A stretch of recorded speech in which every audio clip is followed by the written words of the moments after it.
கடவுளுடன் காலை வணக்கம். புனித லூக்கா எழுதின செய்தி 1 அதிகாரம் 57 முதல் 66 வரை மற்றும் 80 வரை உள்ள இறைவார்த்தைகள்.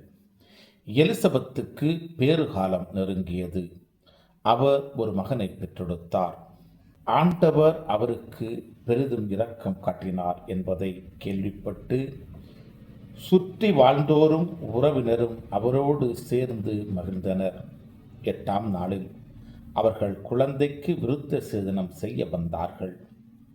செக்கரியா என்ற அதன் தந்தையின் பெயரையே அதற்கு சூட்ட இருந்தார்கள். ஆனால் அதன் தாய் அவர்களை பார்த்து, வேண்டாம், அதற்கு யோவான் என பெயரிட வேண்டும் என்றார். அவர்கள் அவரிடம், உறவினருள் இப்பெயர் கொண்டவர் எவரும் இல்லையே என்று சொல்லி, குழந்தைக்கு என்ன பெயரிடலாம், விருப்பம் என்ன என்று தந்தையை நோக்கி சைகை காட்டி கேட்டார்கள். அதற்கு அவர் எழுத்து பலகை ஒன்றை கேட்டு வாங்கி இக்குழந்தையின் பெயர் யோவான் என்று எழுதினார். எல்லோரும் வியப்படைந்தனர். அப்பொழுதே அவரது வாய் திறந்தது, நாள் கட்டவிழ்ந்தது. அவர் கடவுளை போற்றி புகழ்ந்தார். சுற்றி வாழ்ந்தோர் அனைவரும் இதை பற்றி கேள்விப்பட்டு அஞ்சினர். இச்செய்தி யூதேயா மலை நாடெங்கும் பரவியது. கேள்விப்பட்டவர்கள் யாவரும் இச்செய்தியை தங்கள் உள்ளங்களில் இருத்தி, இக்குழந்தை எப்படிப்பட்டதாக இருக்குமோ என்று சொல்லிக் கொண்டார்கள்.